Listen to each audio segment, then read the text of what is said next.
সকলকে স্বাগত জানাই অনুপের পাঠশালা ইউটিউব চ্যানেলের পক্ষ থেকে। আজ নতুন একটা ভিডিও নিয়ে এসেছি। এই নতুন ভিডিওর সাবজেক্ট আজ হবে পার্ট অফ স্পিচ।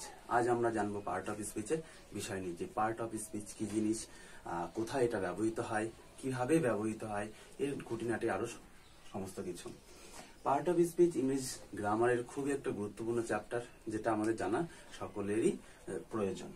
তো জানবো পার্ট অফ স্পিচ কি। স্পিচ কি আমরা জানি সকলেই। স্পিচ শব্দটার বাংলা মানে হলো কথা বলা বা কথা বলা। আমরা যে দৈনন্দিন জীবনে যে কথাগুলো বলি তারই ইংলিশ টার্ম হলো স্পিচ। এই স্পিচ বা কথা বলা, এই কথা বলাকে অনেকগুলি ভাগে ভাগ করা হয়, অনেকগুলি খণ্ডে ভাগ করা হয়। যে খণ্ডগুলো ভাগ করা হয় সেই খণ্ডগুলোকেই ইংলিশ ভাষায় বলা হয় পার্ট। তো এগুলো পার্ট অফ স্পিচ। কি বোঝা গেল? পার্ট অফ স্পিচ কি হবে? যে আমরা দৈনন্দিন জীবনে যে সমস্ত কথা বলি সেই সমস্ত কথাগুলিকে বলা হয় পার্ট, এবং সেই সমস্ত কথাগুলিকে বলা হয় স্পিচ, এবং এই স্পিচের মধ্যে যে খণ্ডগুলো থাকে সেগুলোকে বলা হয় পার্ট। এবং পার্ট অফ স্পিচ কত প্রকার সেটা জানবো। পার্ট অফ স্পিচ 8 প্রকার, এবং কি কি সেগুলো জানবো। প্রত্যেকটা বিষয় সম্পর্কে আমরা জানবো। তো পার্ট অফ স্পিচ 8 প্রকার। প্রথম হয়ে যাবে নাউন, 2 নম্বর হয়ে যাবে প্রোনাউন,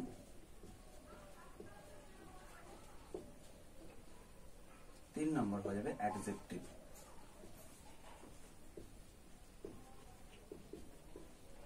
নাউন প্রোনাউন অ্যাডজেক্টিভ গেল।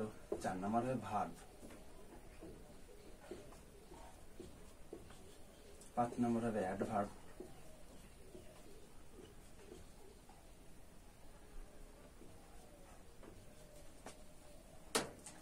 নাউন গেল, প্রোনাউন গেল, অ্যাডজেক্টিভ গেল, ভার্ব গেল, অ্যাডভার্ব গেল।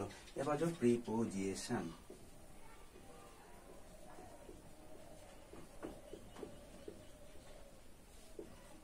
প্রিপোজিশন 6 নম্বর গেল। 7 নম্বর হলো কনজাংশন, 7 নম্বর হবে কনজাংশন।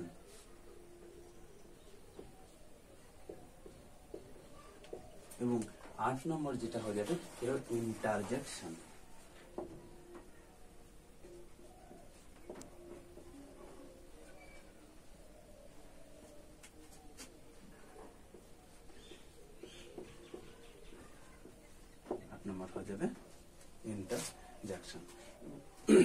তো পার্ট অফ স্পিচকে কত ভাগে ভাগ করা হয়? 8 ভাগে।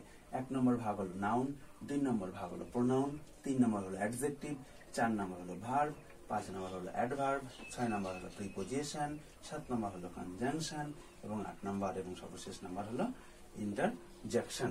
এই প্রত্যেকটার বাংলার মিনিং আমরা জানবো। যেমন নাউন, নাউন শব্দের অর্থ কি? বিশেষ্য। নাউন শব্দের অর্থ, নাউন শব্দের অর্থ হলো বিশেষ্য। এবার যে প্রোনাউন, নাউন গেল বিশেষ্য, প্রোনাউন কি? সর্বনাম। প্রোনাউন শব্দের অর্থ গেল সর্বনাম।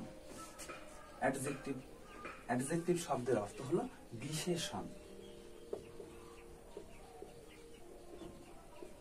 অ্যাডজেক্টিভ শব্দের অর্থ হলো বিশেষণ। ভার্ব, ভার্ব শব্দের অর্থ হলো ক্রিয়া বা কাজ করা। ভার্ব শব্দের অর্থ হলো ক্রিয়া বা কাজ করা। অ্যাডভার্ব শব্দের অর্থ হলো কি? ক্রিয়ার বিশেষণ।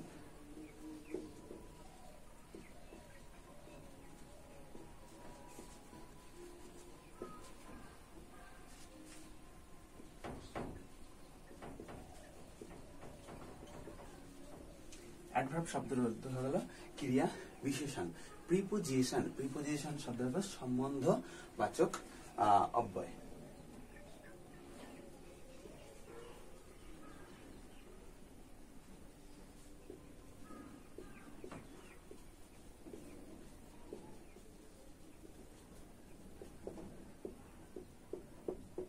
এবং কনজাংশন, কনজাংশন শব্দের অর্থ হলো সংযোজক অব্যয়। এর প্রত্যেকটার বিস্তারিত আমরা জানবো এক্ষুনি।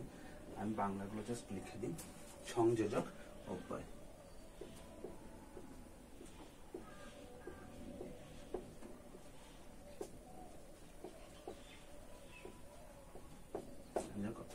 এবং সর্বশেষ 8 নম্বর হলো ইন্টারজেকশন।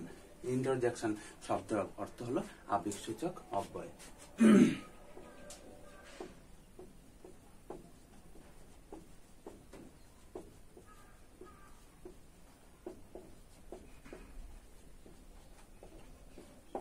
আবেগসূচক অব্যয়।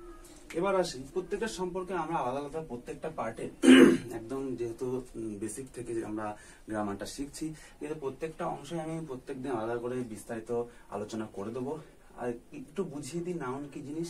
নাউন হলো বিশেষ্য, যেটা বাংলা গ্রামারে বা বাংলায় বলা হয় বিশেষ্য। বিশেষ্য কি জিনিস না কোনো নামবাচক অব্যয়, রাম শ্যাম যদু মধু ইত্যাদি, এগুলো হয়ে যাবে কি নাউন, সেটা হয়ে যাবে নাউন। এখানে আমি বিভিন্ন নাম দিয়ে দিলাম।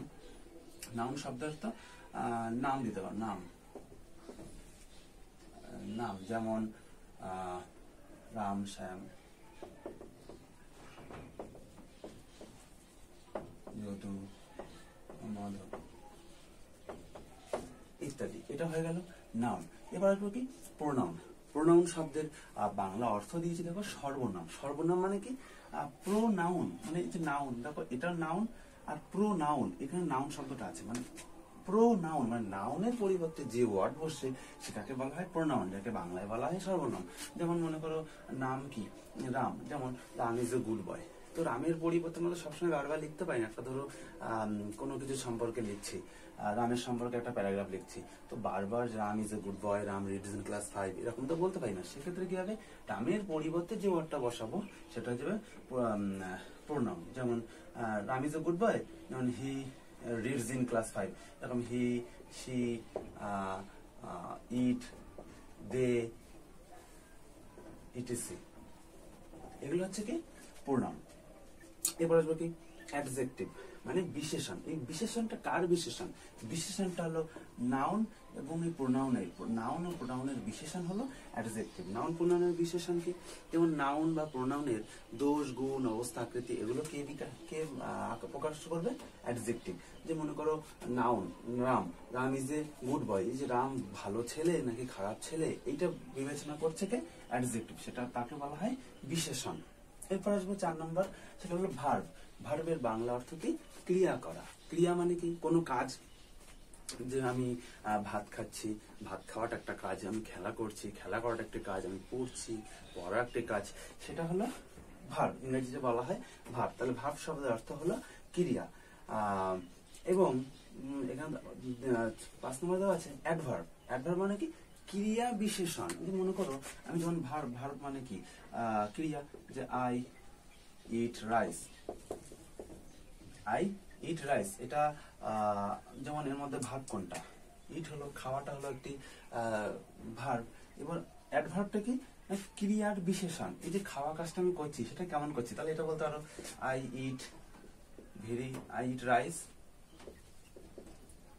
ভেরি স্লোলি, আমি ভাত খাচ্ছি খুব ধীরে ধীরে। তাহলে এই যে অ্যাডভার্ব, দেখো ক্রিয়ার বিশেষণ যেটা আমি লিখেছি, ক্রিয়ার বিশেষণ, এই যে ইট খাওয়া, খাওয়া কাজটি কিভাবে হচ্ছে না খুব স্লো, মানে খুব ধীর গতিতে খাওয়া কাজটা হচ্ছে। এই যেমন আমি বলতে পারি যে হি রান ফাস্ট, যেমন সে দৌড়াচ্ছে খুব দ্রুত গতিতে। এই দৌড়ানোটা কেমন না খুব দ্রুত, এই দ্রুত প্রকাশটা কি করছে? অ্যাডভার্ব। এই সেটা হয়ে যাবে কি ক্রিয়া বিশেষণ। আশা করি বুঝতে পারছো সবাই। এবার 6 নম্বর। 6 নম্বর কি প্রিপোজিশন। প্রিপোজিশন এর বাংলা অর্থ হলো সম্বন্ধবাচক অব্যয়। সম্বন্ধবাচক অব্যয় মানে কি সম্বন্ধ প্রকাশ করা। সম্বন্ধ প্রকাশ করা কেমন হতে পারে?